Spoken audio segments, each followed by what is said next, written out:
Today we are going to discuss about string handling. So basically what is strings is in Java, if you are, for example, in C programming language, you write a char C is equal to a character. But if you're having more than one character, that is if you have a sentence like hello world, if you want to store this kind of big sentences or words, how we can store? So for that we can use the strings in Java. How these particular strings are going to create it is there are two ways by which we can create the strings. The first way is we can write by concept called as string literal.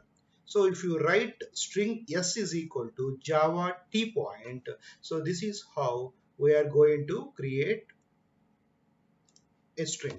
So for example, here you have written string s is equal to Java t point. So here the string is not a data type.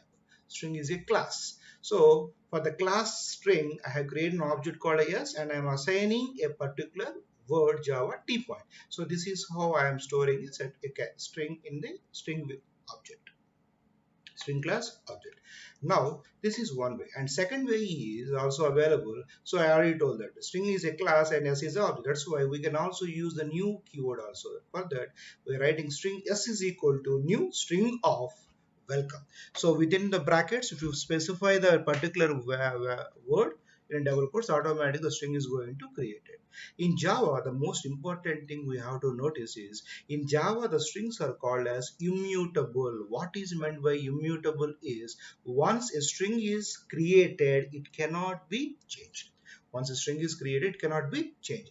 Whenever if you try to change the string, what is going to happen is a new instance is created. That is, I dot string is a class, and for that we are creating object. Within this particular s object, we are storing the value welcome. So s is kind of the value welcome. This particular welcome is stored in the s. It cannot be changed. That's why the strings are called as immutable. If you try to change it, what happens is then another object is created. The new already created object will not be changed. For example, sir, how I want to create a mutable string, then how we have to do that is, if you want to create a mutable strings, we can create by using a separate class called as string buffer class, or we have to use string builder. So by using these two different classes, we have to create the strings. So listen to things. Whatever we are going to create a string by using a string class, the strings are called as immutable strings. If you want to create immutable strings, we have to use a separate class called a string buffer or string builder. What is meant by immutable is we cannot change the value. So I can further explain this concept. It's better diagram. Try to understand. So here I have string s1 is equal to welcome, and I have string s2 is equal to welcome also. Now what is internally in terms of memory, what is happening is, see here. So I have two reference variables are there. One is s1 and second one is s2. So internally whatever the strings we are going to create it, those are stored in a pool called as the string constant pool. In the internal there is memory area called as the heap memory area. Inside this particular heap memory area, there is a pool called as the string constant pool. Within this particular string constant pool, in this particular area, welcome object is created. Then that particular address reference is given for S1 and S2.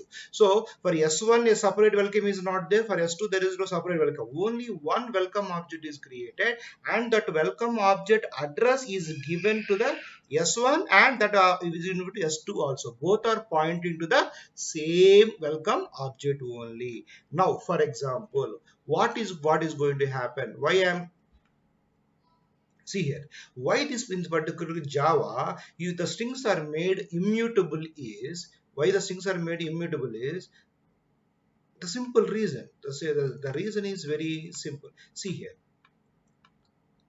I have string s is equal to Sachin, and what I made is I had concatenated for s object. I have concatenated a new word called as the Tendulkar.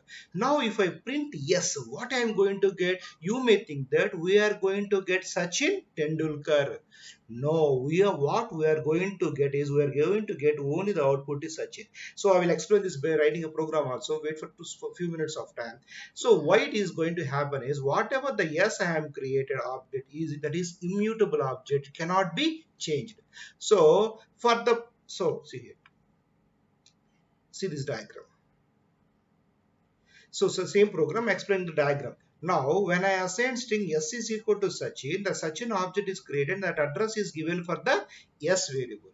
And whenever I made s is equal to s dot concatenate, by giving a word called 10 looker, what I am thinking, I am adding a 10 looker keyword to the Sachin. So what is going to happen is I am getting Sachin 10 looker. So what is going to happen is now I am assigning that particular thing to the variable yes. Now what internal happens, the new object is created within that the Sachin Tendulkar is stored and that reference is given for the yes. But the yes is Sachin, whatever the previous Sachin is there, that will not be changed. A new object is created. This old Sachin object is not going to be changed. The new object is going to be created, and within the newly created object, the Sachin Tendulkar word is stored and that new reference is given for that yes. And this particular previous reference which is Sachin to that s point to Sachin will be removed and the new reference is automatically provided. So this is how the internally Java handles the strings. So I again repeat this particular concept for your better understanding. So what is happening is, first of all, the program compile came here, is created an object called as yes, and the Sachin is going to be stored. Okay. After that, when I made the statement yes dot concatenate of 10 looker, what is going to happen for the Sachin? The 10 looker is going to be added. Further, Java will not change the already created object. It is going to create a new object. Within that, the particular new word will be stored, and the previous reference will be removed, and the new reference will be given to the Sachin Tendulkar. So whatever the Sachin is created is made immutable. We cannot able to change it. So that is meant by immutable. So I think everyone understand what is meant by immutable. So whenever it is not possible to change, it is called as the immutable.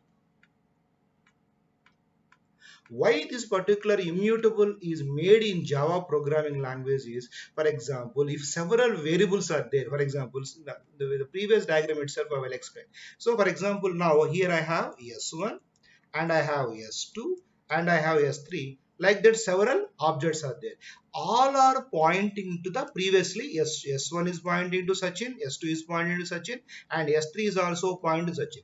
Now, with respect to S1, if I change Sachin as Sachin Tendulkar, what about S2 and S3? They doesn't require Sachin Tendulkar. They want only Sachin only. That is the reason why, with respect to S1, if you change the Sachin as Sachin Tendulkar, what the Java is going to change? New object Sachin Tendulkar is created, and S1 is point to only Sachin Tendulkar, and remaining S2 and S3 have old value Sachin only. That is why in the Java programming language, strings are made as the immutable. So I think you will understand. So previously, what is happened? S1 and S2, S3 are pointed to Sachin only. Now, with respect to S1, I want to make Sachin as Sachin Tendulkar doesn't want Sachin. Now I cannot change old created Sachin. Why? Because the Sachin is used by the S2 and S3. So what I am doing is in Java is what you're going to do it is the new object is created, that is Sachin Tendulkar, and that where reference is given for the S1. Previous S2 and S3 objects are still accessing only Sachin only. This is the purpose why in Java, whatever the string objects we are going to create, they are called as immutable. That is the meaning of immutable. So now, with respect to strings, there are several methods are there. Each and every method I will explain the program.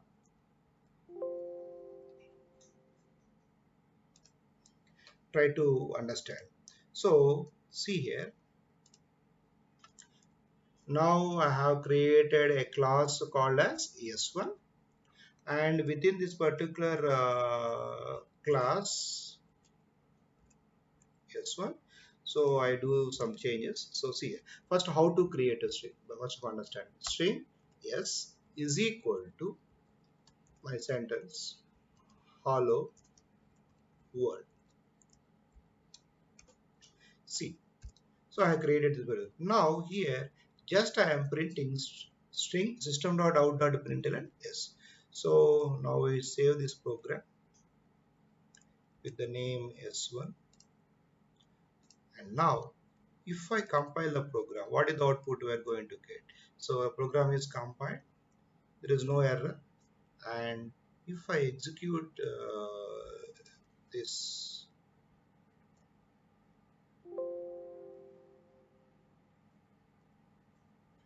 program is compiled, and if I compiled, now I am getting hello world. So this is what the output we have expected. Now we try different so I already told that we can create the strings by using another method also. String s1 is equal to new string of, this is also possible, so Java. So now if I print system.out.println s1, now compile the program and execute. Now I am getting hello world and Java. So there are two ways how we can create strings. Now we try the different methods which are available with respect to the strings. Now what I want to do is I want for Java I want to add, for example, welcome to Java. Java welcome. Now s1 dot, how we can append one particular string to the already existing string is by using a method called as a concat method. S1 dot concat, what I want to add, welcome. So write like this, welcome. So now if you compile this program and execute, what is the output we are going to get? See. So uh, So see here. So what I made s1 dot concatenate of welcome, but after printing system dot out dot println and s1, what I'm getting, I'm still getting only Java. What I expected, Java welcome. Why it is only getting Java is, I had told, strings are immutable. The old created string is not changed. Now how we can get our desired output is take this statement, put inside here. Now wait, one minute, one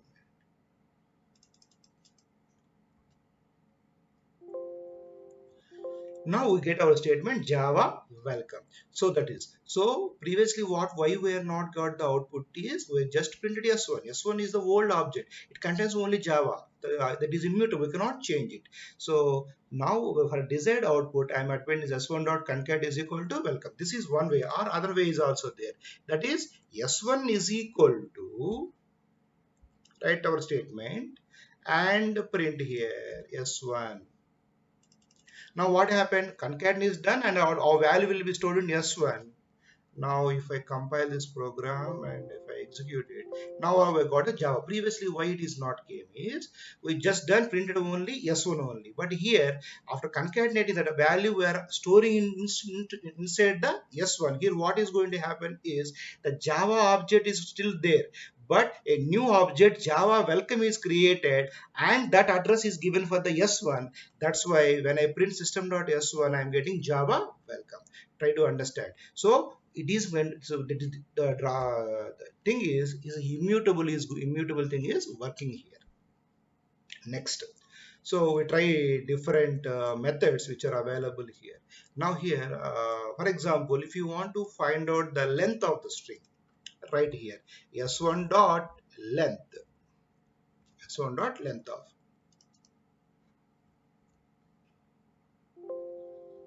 so it is storing there are 11 characters in S1. Java welcome the string. So 1, 2, 3, 4, 5, 6, 7, 8, 9, 10, 11. So now the number of, so like this we can find out the length of the string.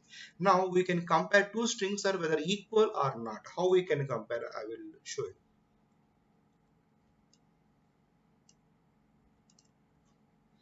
There is a method called as equals.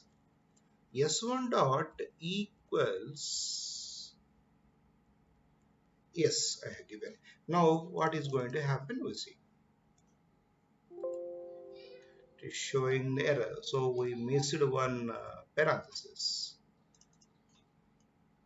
So the programs we can learn only when means if we write the program only. By seeing the program we cannot understand. So so it is printing the false. Why I am getting the false is the S1. What is the S1 string? Java welcome. What is yes? Hello world. Both are different strings. That's why the equal method is returning the false. Now we try to the another thing.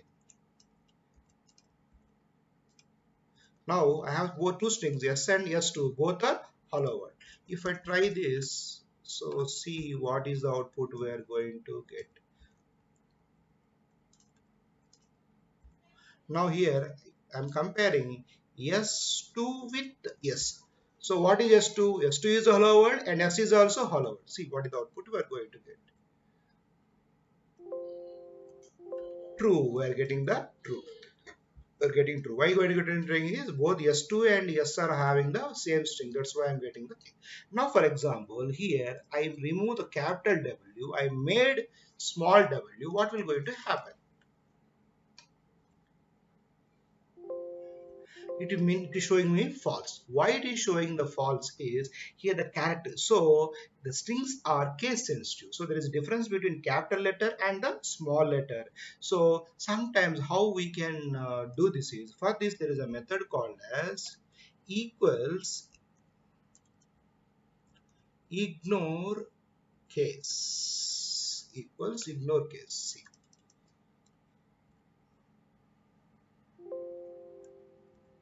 Now again see this. Now I am getting the true. Now I am getting the true. Why I am getting the true is here I am using a special, not I am using equals. I am using a special method called as equals ignore case. So what is this method is, irrespective of whether capital or small, this particular method is going to compare the strings. So we'll see the another there are several other methods are also there. We'll see one by one what is the next method is caret method. What is the purpose of caret? See, I will show with the some best example, then you can understand. So for example here, we just remove these all these methods to avoid the confusion and remove. So here for example, I have string yes is there, hello world. I want to know what is the character at particular position. So for that I write yes char at specify the index position. For example 4 and close this bracket and see what is the output we're going to get. So it is showing that at the character position 4 the character is going to be 0. So why it is 0? 1, 2, 3, 0, 1, 2, 3, 4. At the character position 4, the value of the character is 0. So this is how we get. And next